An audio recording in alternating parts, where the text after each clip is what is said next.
ఆంధ్రప్రదేశ్ రాజకీయాలు చాలా ఇంట్రెస్టింగ్ గా మారినాయి. కూటమిలో కలిసి ముందుకు వెళ్తున్నారు మూడు పార్టీలు. జనసేనకి, తెలుగుదేశం పార్టీకి ఎలాంటి విభేదాలు గాని, వివాదాలు రావు అనుకుంటున్న టైంలో పవన్ కళ్యాణ్ గారు తాజాగా నోరు విప్పడం, ఎమ్మెల్యేల మీద ఎమ్మెల్యేలు పెత్తనం పెరిగిపోతుందంటూ మాట్లాడడం, ఇమీడియట్ గా ఆ విషయంలో చంద్రబాబు నాయుడు గారు కూడా రియాక్ట్ అవ్వడం, దానికి సంబంధించి ఆ ఎమ్మెల్యేలకు సీరియస్ అవ్వడం, ఇవన్నీ జరిగిపోయినాయి. అంటే గ్రౌండ్ లెవెల్లో క్షేత్రస్థాయిలో ఏం జరుగుతోంది అనేది పవన్ కళ్యాణ్ గారికి పూర్తిగా తెలిసింది. అలాగని చంద్రబాబు నాయుడు గారికి తెలియంది కదా.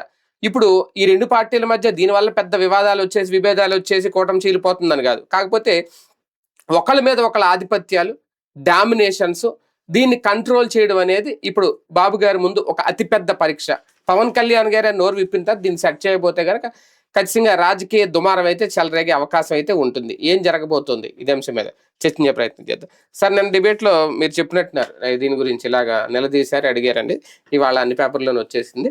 అంటే నిజంగా పవన్ కళ్యాణ్ గారికి లేదంటే బాబు గారికి కూడా ఈ విషయం తెలిసే ఉండొచ్చు. క్యాబినెట్ సమావేశంలో పవన్ కళ్యాణ్ గారు చెప్పేదాకా వచ్చింది అంటే ఆయన అందరి ముందు చెప్పారు. పర్సనల్గా మాట్లాడుకుంటే ఓకే, అందరి ముందు, మంత్రుల ముందు, ఎమ్మెల్యే చెప్పేదాకా వచ్చిందంటే పరిస్థితి ఎక్కడికి వెళ్ళింది అనుకోవాలి?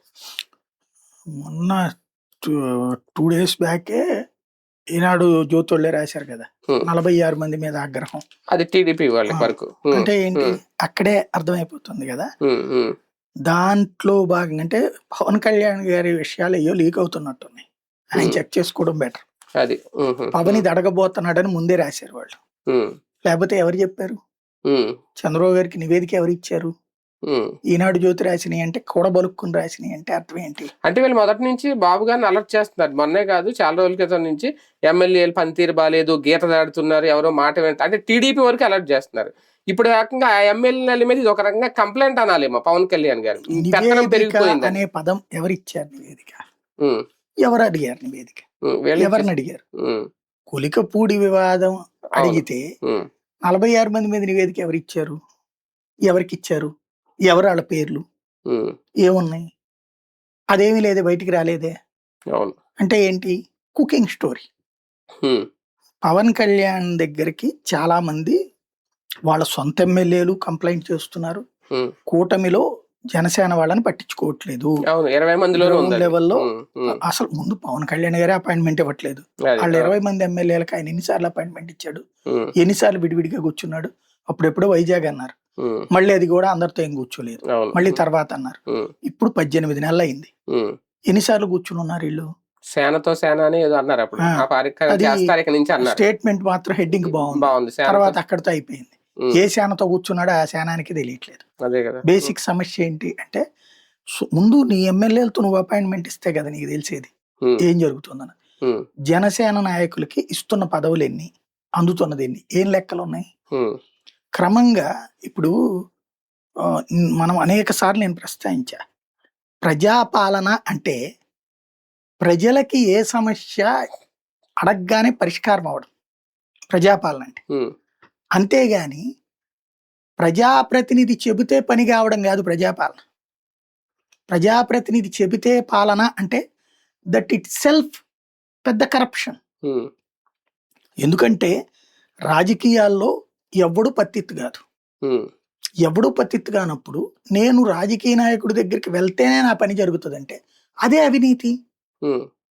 అలాంటి కాన్సెప్ట్ని ప్రజాపాలన అన్న పేరుతో చంద్రబాబు గారు చేస్తున్నది తప్పు. నేను ఎన్నోసార్లు ప్రస్తావించింది ఏంటి, నువ్వు పొలిటికల్ గవర్నెన్స్ అంటున్నావు, ఇట్ ఈస్ అన్కాన్స్టిట్యూషనల్, రాజ్యాంగ విరుద్ధం. నిన్ను ఎన్నుకున్నది ప్రజలు రాజ్యాంగబద్ధ పాలనకి. నువ్వు ప్రమాణ స్వీకారం చేసేది రాజ్యాంగం మీద ప్రమాణం చేస్తున్నావు, నువ్వు రాజ్యాంగబద్ధమైన పాలన అందిస్తానని ప్రమాణం చేస్తున్నావు. అంతేగాని నేను పార్టీ పరమైన పాలన అందిస్తాను, నా ఎమ్మెల్యేలు ఇష్టారాజ్యంగా బ్రతకడానికి అనుమతిస్తాను, నా ఎమ్మెల్యేలు చెప్పినట్టే ప్రతి నియోజకవర్గంలో జరగాలని కోరుకుంటాను, నా దగ్గర ఉన్నటువంటి, నా రాష్ట్రంలో ఉన్నటువంటి ఐఏఎస్లు, ఐపీఎస్లు, ఎస్ఐలు, రెవెన్యూ ఇన్స్పెక్టర్లు, మున్సిపాలిటీ వాళ్ళు, కార్పొరేషన్ వాళ్ళు, వీళ్ళందరూ కూడా నా ఎమ్మెల్యేల చెప్పు చేతల్లో నడవాలి, అట్లాంటి పాలన నేను అందిస్తానని ఏమైనా ప్రమాణం చేశారా? లేదుగా. మీ ప్రమాణం రాజ్యాంగబద్ధ పాలన అందిస్తామని. కానీ ఆ వెంటనే జరిగిన మీటింగులో ఏమని చెప్తాం? Political governance. ఆ పదం తప్పు అని నేను మొదటి నుంచి చెప్తున్నా. ఇదివరకు జన్మభూమి పేరుతో ఎట్లాంటి తప్పు చేశారో దానికి 1000 తప్పిది. ఉమ్, చంద్రబాబు నాయుడు ద గ్రేట్ ఎప్పుడయ్యా అంటే బిఫోర్ 2004 ఏంటంటే it was a constitutional governance. Constitutional governance అది. ఆ రోజున ఐఏఎస్లు పూర్తి అధికారాలతో ఉన్నారు, ఐపీఎస్లు పూర్తి అధికారాలతో ఉన్నారు. స్టిల్ నో అధికారాలు ఉన్నాయి, అమలు చేయని ఇట్లా. ఈ అధికారాల్ని పాలకుల చేతిలో కాదు, ప్రజాప్రతినిధుల చేతిలో తాకట్టు పెట్టేసాం మనం. ఉమ్, వాళ్ళ చెప్పు చేతల్లో నడవమని చెప్తున్నాం. ఆ రోజున ఐఏఎస్ల ఐపీఎస్ల ట్రాన్స్ఫర్లు డిసైడెడ్ బై చంద్రబాబు.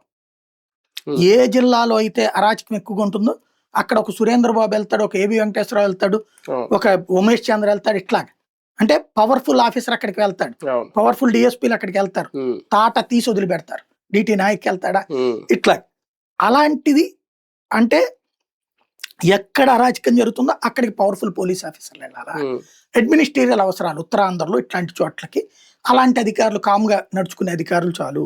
ఐఏఎస్లు ఎవరైతే ఓవర్ యాక్షన్ చేస్తే ఆస్తులు తినేసేటటువంటి నాయకులు ఉంటారో ఆ ప్రాంతానికి రూల్స్ చెప్పే అధికారులు వెళ్ళేవాళ్ళు, రూల్స్ చెప్పే అధికారులు ఉమ్, అక్కడ ఉండేవాళ్ళు. ఉమ్, ఉమ్, ఇప్పుడు తెలంగాణలో వివాదం ఎదుర్కొంటున్నటువంటి నవీన్ మిట్టలు, అరవింద్ కుమార్లు, ఇప్పుడు వీళ్ళు ఇక్కడ గొడవ చేసినటువంటి ప్రవీణ్ ప్రకాష్లు, దే ఆర్ బైండింగ్ ఉమ్, అనమాట, రూల్స్ కి బైండ్ అయ్యేవాళ్ళు. ఉమ్, వాళ్ళ సొంత ప్రజాప్రతినిధులు వచ్చిన అధికార పక్షంలో ఉన్న వాళ్ళని ఇదిగో ఇది రూలు, కావాలంటే మీరు వెళ్ళి బాబు గారితో చెప్పించుకుని ఆర్డర్ తెచ్చుకోండి, ఆర్డర్ తెచ్చుకోండి, చెప్పించుకోండి అని చెప్పేవాళ్ళు కాదు, అది, ఉమ్, ఆర్డర్ తెచ్చుకోండి అని చెప్పేవాళ్ళు. ఉమ్, వీళ్ళు వెళ్ళి ఆర్డర్ అడిగితే ఏమయ్యా తప్పు కదా అదని మందలించి పంపించేవాళ్ళు. దాంతో కంట్రోల్లో ఉండేది ఆ రోజు. ఉమ్, ఇవాళ ఏం చేసాం మనం, ఒక ఎమ్మెల్యేకి అంటే వీళ్ళందరూ చెప్పారు కాబట్టి మనం ఓడిపోవడానికి కారణం మొన్న కూడా మీరు మాకు స్వేచ్ఛ ఇవ్వట్లేదు, మాకు స్వేచ్ఛ ఇవ్వట్లేదు అన్నారనేసి విచ్చలవిడి స్వేచ్ఛ ఇచ్చారు. ఉమ్, ఇవాళ రోజున ప్రభుత్వంలో ఏ పని జరగదు, ఉమ్, ఏది జరగాలన్నా త్రూ ఎమ్మెల్యే. రిజిస్ట్రేషన్ అంటే ₹1,00,00,000 పైన ప్రాపర్టీకి సంబంధించి రిజిస్ట్రేషన్ కూడా ఎమ్మెల్యేతో ఓకే చేయించుకోవాలట. ఉమ్, పల్లెటూళ్ళలో ఏందది, నా పొలం నేను నీకు అమ్ముకుంటే మధ్యలో ఆయన ఎవడు చెప్పడానికి, అదే కదా, ఉమ్, ఆయన వద్దాయా నువ్వు ఈయనకి వద్దు, మావాడు ఒక 5 లక్షలు తక్కువ ఇస్తాడు కానీ ఆడికి ఇచ్చేయంటే వదిలేసుకోవాలి, ఉమ్, మూసేసుకోవాలా.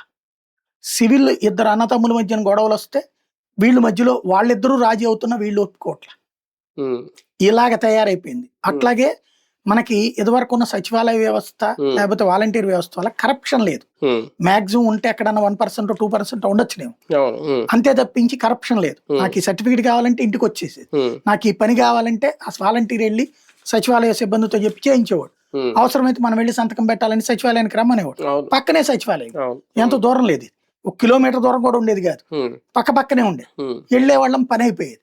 ఇవాళ రోజున ఏం జరుగుతోంది, ఆ వ్యవస్థని చిన్నాభిన్నం చేసేసాం, వాలంటీర్లను తీసేసాం, సచివాలయం తీసేసాం, ప్యూర్లీ కరప్షన్. ఇప్పుడు ఏ సర్టిఫికేట్ కావాలన్నా రెవెన్యూ దగ్గరికి పోవాలా, మున్సిపాలిటీ దగ్గరికి పోవాలా, ఉమ్, పోలీస్ డిపార్ట్మెంట్ దగ్గరికైనా పోవాలి, ఇవన్నీ పోవాల్సి. అవును, ఉమ్, ఈ పోయేటప్పుడు ఏమవుతున్నది, అక్కడ ఉమ్, డబ్బులు లేదే పని జరగట్లా, ఉమ్, ప్లస్ చట్ట విరుద్ధమైన కార్యకలాపాలు. లైక్ ఇప్పుడు పోలీస్ స్టేషన్కి వెళ్తే ఉమ్, నీకు ఏదో సమస్య వచ్చిందని వెళ్తే అవతలోడు కనుక అధికార పక్షానికి సంబంధించినోడైతే నిన్ను దొక్కేమని చెప్తున్నారు. ఉమ్, పోలీస్ ఆ ఎమ్మెల్యే చెప్పినట్టు నడుచుకుంటున్నాడు, కేసులు ఆ విధంగా కడుతున్నారు. అవును, అప్పుడు ఇంకా జెన్యూన్ ఎట్లుంటది. ఇది సఫరర్స్ ఎవరు, అమ్మాయి శ్రీకాళహస్తిలో ఎవరు విక్టిమ్, అవును, అవును, అవును, అమ్మాయి కంప్లైంట్ చేసినప్పుడే పరిష్కరిస్తే ఉమ్, అమ్మాయి మర్డర్ల కేసులో ఇరుక్కోవాల్సిన పరిస్థితి వస్తుందా? ఉమ్, అలాంటివి ఎన్ని జరిగినాయి. ఉమ్, మచిలీపట్నంలో ఎక్కడో తెలుగుదేశం జనసేన అతను కొట్టారు కూడా కదా, ఉమ్, ఉమ్, 4-5 చోట్ల జనసేన వాళ్ళు చితక్ కొట్టారు, ఉమ్, కొడితే కూడా దిక్కులేదు. ఉమ్, ఇదేమైపోతుంది క్రమంగా, మా పవన్ కళ్యాణ్ సీఎం కావాలన్న ఉద్దేశంతో కూటమికి మద్దతు ఇచ్చింది కాపు సామాజిక వర్గం అంతా ప్లస్ జన సైనికులంతా. అవును, ఉమ్, ఇవాళ రోజున వాళ్లే చులకన భావం, వైసీపీలో ఉన్నప్పుడు విమర్శలు ఎదుర్కొంటారు, ఉమ్, ఇక్కడ అవమానాలు ఎదుర్కొంటారు. ఉమ్, విమర్శకు ప్రాబ్లం లేదు, నువ్వు ప్రతి విమర్శ చేస్తావు, ఉమ్, కానీ అవమానానికి ఉమ్. అంత ఉండదు. పొలిటికల్ గవర్నెన్స్ అనే పదానికి ఎమ్మెల్యేలు అర్థం మార్చేశారా? నిన్న పవన్ కళ్యాణ్ గారు చెప్పింది అదేనా? ఆయన దాంట్లో పాపం బాబు గారిని కాపలాగేస్తున్నారు ఓ రకం. ఎందుకంటే పొలిటికల్ గవర్నెన్స్ మీన్స్ బాబు గారే చెప్పారు. అవును, అది ఆయన అదే అన్నారు, అదే ప్రభుత్వం అంటే పొలిటికల్ గవర్నెన్స్ అన్నారు. అది మనకు ఆ పాలన మనం అందించలేకపోతున్నాం. అది ప్రజాపాలన బాబు గారు చెప్పలేదని నేను తెలియట్లా. అది రాజకీయ పాలన. ప్రజాపాలన అంటే ఉమ్, మనం పబ్లిక్ వెళ్ళగానే పని వింటాం, ఉమ్, పరిష్కారం కావడం. ఉమ్, ఇప్పుడయ్యా నాది ఈ స్థలం ఉందయ్యా, అదేదో అసైన్డ్ అంటున్నారు, ఉమ్, నేను అసైన్డ్ కాదయ్యా రిజిస్టర్ ల్యాండ్ ఇదిగో, ఉమ్, నేను రిజిస్టర్ డాక్యుమెంట్ ఉంది, ఉమ్, వెంటనే చూసి అవునా రిజిస్టర్ అయితే కరెక్ట్ అయ్యా, లేదు నీకు దొంగ రిజిస్ట్రేషన్ చేశాడా ఆడిని లోపలేద్దాం, ఉమ్, నువ్వు చీటింగ్ కేసు పెట్టాయా, అని పోలీసులకు లెటర్ రాసేయడం, ఉమ్, ఈయన మోసం చేశారని చెప్పి ఉమ్, ఆ పర్సన్ని పట్టురండి అని చెప్పడం. ఇది ప్రజాపాలన అంటే.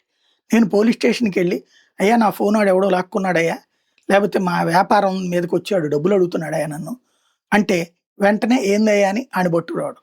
లేదు నా దగ్గర ఇప్పుడే కొన్ని ఏమవుతున్నాయి, వ్యాపారం బాగుందంటే వాళ్ళ వ్యాపారాన్ని లాక్కుని వేరే వాళ్ళకి అప్పచెప్పే కార్యక్రమాల దాకా వస్తున్నాయి. ఉమ్, లేదా ఆ వ్యాపారాలు డిస్టర్బ్ చేయడం. ఇప్పుడు గుంటూరు జిల్లాలో, గుంటూరు నగరంలో జరిగింది అదేదో మున్సిపాలిటీ ఏళ్ల తరబడి లీజులు ఉంటుంటాయి కదా, 1 by 1 ఉమ్, అయిపోయాక పాత వ్యాపారస్తులందరికీ వాస్తవంగా ఏంటంటే ఒక 7 ఏళ్ళు ఉన్న తర్వాత అది కంటిన్యూ అవుతూనే ఉంటుంది, లీజు ఉమ్, ఎక్స్పాన్షన్ అవుతూ ఉంటుంది, 10% 15% వేస్తారు, అవును. 3 ఏళ్ల కింద అని అది పెంచుతూ ఉంటారు, నడుస్తూ ఉంటుంది. వ్యాపారస్తుని బయటికి తరిమేయాలని ఎక్కడ అనుకోరు. ఉమ్, ఇంక్లూడింగ్ మీకు విజయవాడలో వస్త్రలత అయి ఉన్నాయి, ఉమ్, ఉమ్, గుంటూరులో మార్కెట్లు అయినా అట్లాంటి. కానీ అకస్మాత్తుగా వాళ్ళందరికీ రద్దు చేసేసారు. ఉమ్, చేసేసి కొత్త టెండర్లు అని చెప్పేసి అధికార పక్షం వాళ్ళు తీసుకున్నారు. ఉమ్, దాంతో వీళ్ళు ఏం చేయాలి, ఏళ్ల తరబడి దశాబ్దాల తరబడి వ్యాపారం చేస్తున్నారు ఉమ్, మార్కెట్లో. ఉమ్, వీళ్ళందరూ చివరికి ఏం చేసుకున్నారు, సొంతగా డబ్బులు పెట్టి కొనుక్కుని ఇంకొక మార్కెట్ యాడ్ కట్టుకున్నారు, ఇంకొక మార్కెట్ కట్టుకున్నారు. ఈ సరుకులు అమ్మే వాళ్ళు అక్కడికే వచ్చారు, కొనుక్కునే వాళ్ళు అక్కడికే వస్తుంటే దాన్ని క్లోజ్ చేయించేశారు. ఉమ్, దాన్ని క్లోజ్ చేయించేశారు అధికారులు. అంటే మీరు ఎట్టా క్లోజ్ చేస్తావు, నీ వ్యాపారానికి నువ్వు వేలం పాడుకున్నావు కాబట్టి నాదన్ను, నీది నువ్వు తీసుకున్నావు, అక్కడ వాడు కొనుక్కున్న దాంట్లో నువ్వెవడు క్లోజ్ చేయడానికి అంటే అక్కడ వ్యాపారాలు చేస్తే మాది జరగదు. వ్యాపారంలో తలెత్తినటువంటి సంఘర్షణని వీళ్ళు యూజ్ చేసుకుంటారు. ఉమ్, ఇదేంటిది, ఈ వ్యాపారులు ఏ పాపం చేశారు, ఇన్ని దశాబ్దాల నుండి వ్యాపారం చేసుకున్నాడు, ఒక్కసారి రోడ్డు మీదకి వస్తే ఉమ్, దీంట్లో ఎవరిని అనాలా, ప్రభుత్వం ఇన్వాల్వ్ అవ్వాల్సింది ఎక్కడ, ప్రజాప్రతినిధులు ఇన్వాల్వేట్ అయ్యారు, ఇటు పక్కన అయ్యారు, ఉమ్, ఎవరు లాక్కున్న వాళ్ళ పక్షాన ఉమ్, అన్యాయానికి గురైన వాళ్ళని వదిలేయాల్సి వచ్చింది.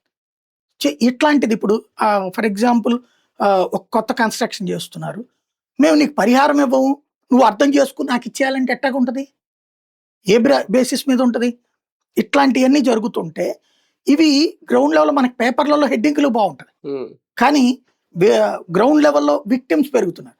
ఈ విక్టిమ్స్ ఏమంటారు, నిలదీస్తారు, అవును. ఎదురుగుండా కనబడేప్పుడు అసలు మన గవర్నమెంట్లో అద్భుతంగా ఉందన్న అనగానే ఏమైతే తెలుస్తున్నారు ఆయన, మేము ఎక్కడ చేస్తుంటే అంటాడు. ఉమ్, ఈ ముక్క పవన్ కళ్యాణ్ దగ్గరికి వెళ్తున్నాయి, ఉమ్, ఆయన విషయాలు కనుక్కుంటున్నాడు, కనుక్కున్న తర్వాత ఇప్పుడు ఓపెన్ అయ్యి చెప్పారు. ఉమ్, అది కూడా ఎందుకు జరిగింది, ఉమ్, నిన్న పొద్దున ఈ మీటింగ్ కి ముందే ఉమ్, లోకేష్ స్టేట్మెంట్ ఇచ్చారు. ఉమ్, ఏమని, ఫస్ట్ టైం ఎన్నికైనటువంటి వాళ్ళకి కమాండ్ ఉండట్లేదు, ఉమ్, వాళ్ళకి సీనియర్లతో శిక్షణ ఇప్పించాలి అని. ఉమ్, అది ఒకటి నడిచింది, అంటే లోకేష్ కనిపెట్టాడు విషయం, ఉమ్, చంద్రబాబు గారు ఎప్పుడో కనిపెట్టారు, ఉమ్, కానీ మన చేతిలో కంట్రోల్ లేదనేది అర్థమైంది. ఉమ్, ఇంకొక పెద్ద తలనొప్పి ఏంటంటే సీనియర్లు సైతం వీళ్ళ మాట వింటలేదు. ఉమ్, అఖిలప్రి వింటుందా, ఉమ్, జేసీ ప్రభాకర్ రెడ్డి వింటున్నాడా, ఉమ్, ఆ అమ్మాయి ఇట్లాగా చాలా మంది ఇప్పుడు మాట వింటలేదుగా, ఉమ్, ఎవరిష్ట రాజ్యం వాళ్ళకి నడుస్తుంది. ఉమ్, ఇప్పుడు నేను పోలీస్ స్టేషన్కి వెళ్ళినప్పుడు నేను ఇది అడిగితే న్యాయం అన్నది నా వైపు ఉన్నప్పుడు న్యాయం చెప్పాలి. ఉమ్, పోలీసు అధికార పక్షం ప్రజాప్రతినిధి చెప్పిందే న్యాయం అంటే ఉమ్, అన్యాయం అయిపోయినట్టే, ఉమ్, కేసులు అట్లా పెడితే అన్యాయం అయిపోయినట్టే. నేను రెవెన్యూ డిపార్ట్మెంట్కి వెళ్ళినప్పుడు నా స్థలం గురించి వెళ్తే నేను అడిగిన న్యాయం నా కాగితాలను చూసి రావాలి, కానీ వెనకాల వచ్చే ఫోన్ నుంచి రాకూడదు. అంతే కదా, మున్సిపాలిటీ అయినా కార్పొరేషన్ ఏదైనా. అంతే. అవును. ప్రస్తుతం జరుగుతున్నది ఏంటంటే న్యాయమూర్తి స్థానంలో ఎమ్మెల్యే, ఉమ్, ఆయన ఇచ్చే జడ్జిమెంట్ ఫైనల్. ఉమ్, చంద్రబాబు గారు ఏమనుకున్నారు, వాళ్ళు జెన్యూన్ గా ఆలోచించేసి ప్రజలకు న్యాయం చేసేస్తారు, అప్పుడు దాంతో ప్రజలందరూ వీళ్ళని సామంత రాజులుగా, ఉమ్, వీళ్ళందరూ భక్తులుగా రాజ్యాల కింద కొలుస్తారనుకున్నారు. ఉమ్, కానీ వాళ్ళు స్వార్థంతో కోట్లు పడగలెత్తేందుకోసం తప్పు చేస్తున్నారు. ఉమ్, ఇప్పుడు కల్తీ లిక్కర్కి సంబంధించినటువంటిదో లేకపోతే కనుక ఒక దాని పేరేంటది బెల్ట్ షాప్ గురించినో మనం వెళ్ళి పోలీస్ స్టేషన్ కంప్లైంట్ చేస్తే ఏమంటారు, ఉమ్, దొంగ కేసులు పెడుతుండే. అవును. ఇప్పుడు చూడండి సోషల్ మీడియాలో పోస్టులు పెట్టారని 27 మంది మీద కేసులు పెట్టేది ఏంది, ఉమ్, కల్తీ లిక్కర్కి సంబంధించి. ఉమ్, అంటే నువ్వు పాజిటివ్ని అంగీకరించట్లా, ఉమ్, లేదా తప్పుని ఎత్తి చూపెట్టాన్ని అంగీకరించట్లా. ఉమ్, అంటే ఫైనల్ గా ఏమీ జరగకపోయినా ఏదో జరిగిందని భ్రమలో బ్రతకాలి, ఉమ్, అన్యాయం జరుగుతుందని న్యాయం జరుగుతుందని చప్పట్లు కొట్టాలి. ఉమ్, ఇది రేపొద్దున పవన్కి శాపం. అవును. ఉమ్, పవన్ ఇవాళ జరిగే పరిపాలనలో బలం పవన్కి వెళ్ళదు, ఉమ్, పాజిటివ్ చంద్రబాబుకి వెళ్తుంది. ఉమ్, ఎందుకని ప్రతి మంచి చంద్రబాబు వల్లే అని ప్రచారం చేసుకుంటారు, ఉమ్, చెడు కూటమి మొత్తానికి పాకుతుంది.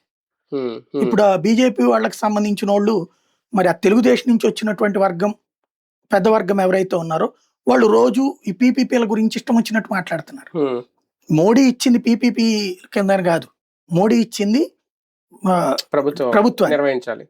తెలంగాణలో నిర్వహిస్తున్నాడు కదా, కేసీఆర్ నిర్వహించాడు, రేవంత్ కూడా నిర్వహిస్తున్నాడు కదా, వాళ్ళకి జాతకాక అమ్ముకోవడం మెడికల్ కాలేజీలు మెడికల్ ఇది వాళ్ళు చేస్తుంటే నువ్వు ఇక్కడ ఎలాగ దాన్ని సమర్థించుకుంటూ వస్తావు? ఎవరి కోసం పనిచేస్తున్నారు మీరు? మోడీ కోసం పనిచేస్తున్నారు, బీజేపీ కోసం పనిచేస్తున్నారు, జనం కోసం పనిచేస్తున్నారు, లేకపోతే కనుక వేరే బానిసత్వం చేస్తున్నారు మీరు? అక్కడ వాళ్ళు కూడా తప్పు చేస్తున్నారు. ఈ పాపాలన్నీ ఎవరిని వెంటాడితే రేపు పొద్దున? తెలుగుదేశం ఓట్ బ్యాంక్ అట్లాగే ఉంటది. మీ వలన యాడ్ అయింది, మీరు నష్టపోతారు, వాళ్ళు నష్టపోతారు. అది ఇది ఇప్పుడు పవన్ కళ్యాణ్ కళ్ళు తెరిచారు, చెప్పారు, కానీ అయిపోయింది. మన చేతిలో కంట్రోల్ లేదు. Very simple. రక్తపు రుచి మరిగిన పులి నువ్వు ఎన్ని బోన్లు పెట్టినా బోనుల్లో వలేసి పట్టుకోవడానికి కుదురుతుంది, కానీ దాన్ని సాధు జంతువుగా మార్చలేవు. మళ్ళీ నువ్వు వెళ్ళి అడవిలో జంతువుల్ని తినమ్మా, తీరానికి వచ్చి మనుషుల్ని చంపకని చెప్పడానికి కుదరదు దానికి. అట్లాగే డబ్బు అలవాటు పడ్డటువంటి వాడు అరాచకంలోని వచ్చే పవర్ ని ఎంజాయ్ చేస్తున్నాడు, అరాచకం వలన సాధిస్తున్నటువంటి లబ్ధిని ఎంజాయ్ చేస్తున్నాడు, మళ్ళీ ఆ పవర్ లేకుండా బ్రతకలేడు.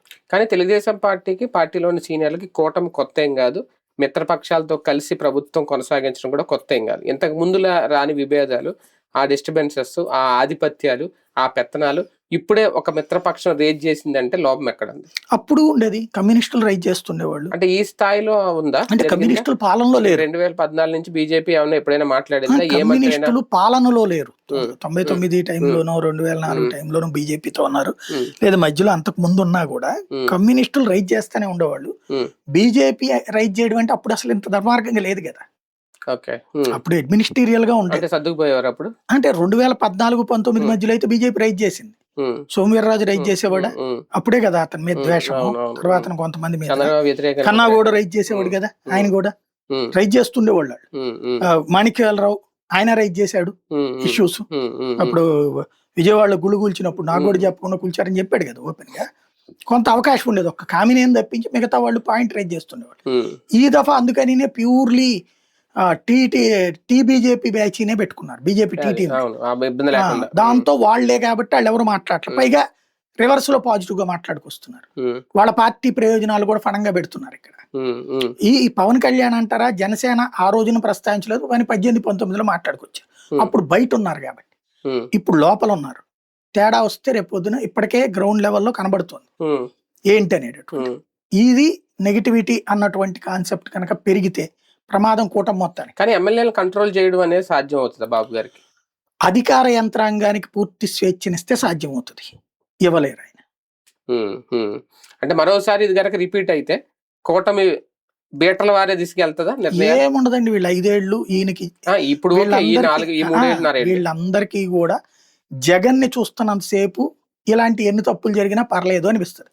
వీళ్ళ దృష్టిలో జగన్ విలన్, జనం దృష్టిలో జగన్ విలన్ కాదు. అంటే దీనికన్నా అది పెద్ద గాయమా వీళ్ళకి? అదే వీళ్ళ వరకు, జనానికి కాదు. జనానికి అట్లయితే 40% ఓట్లు అతనికి రావు, అది గుర్తుపెట్టుకోవాలి. వీళ్ళ దృష్టిలో ఏంటంటే వీళ్ళకి జగన్ అనేవాడు నచ్చడం, ఇంకోటి వీళ్ళ ఎదుగుదల కోసం జగన్ నాశనం అయిపోవాలని కోరుకుంటున్నారు. కాబట్టి ఈ లోపు సమాజం నాశనమైనా లేకపోతే ప్రజల నాశనమైనా జగన్ పెద్దగా నాశనం చేశాడు, ఆయనకంటే మేము తక్కువ నాశనం చేస్తున్నామని ఫీల్ అవుతున్నారు. జనసేన కూడా పవన్ కళ్యాణ్ గారు కానీ మిగిలిన ఇద్దరు మంత్రులు కానీ ఇండివిజువల్ గా ప్రూవ్ చేసుకునే ప్రయత్నం రేపు టీడీపీకి దెబ్బ అవుతుంది, ఎఫెక్ట్ అవుతుంది. ఆల్రెడీ వాస్తవంగా ఏంటంటే వీళ్ళ ఫైల్స్ కూడా వాళ్ళు మానిటరింగ్ చేసే దశ వచ్చేటప్పటికి వీళ్ళు ఇండివిజువాలిటీ మెయింటైన్ చేయడం బిగిన్ చేశారు. అది పవన్ కళ్యాణ్ గారు కూడా ఒప్పుకోవట్లేదు, ఫైల్ చూడడానికి వాళ్ళు ఎవరైనా కూడా అన్నారు, ఇండివిజువాలిటీ మెయింటైన్ చేస్తున్నారు. అయితే పవన్ కళ్యాణ్ విషయంలో ఏలు పెట్టట్లేదు, కానీ ఈవెన్ ఈయనకి వచ్చే నిధులు అయితే పూర్తిగా ఇవ్వట్లేదు. వచ్చిన దాంతో ఈయన కూడా సాటిస్ఫై అవ్వాల్సి వస్తుంది. సివిల్ సప్లైస్ లో ఏం డెసిషన్స్ తీసుకుంటున్నారు? ఇప్పుడు అదేదో స్మార్ట్ కార్డులు ఇట్లాంటిది ఓకే, బట్ ఇప్పుడు బియ్యం అమ్ముడవట్లేదా? నాదెళ్ల మనోహర్ స్టేట్మెంట్ అప్పుడప్పుడు ఇస్తూ ఉంటారు కదా, అప్పుడప్పుడు స్టేట్మెంట్ ఇస్తా ఉండి సంతృప్తి పడుతుంటారు.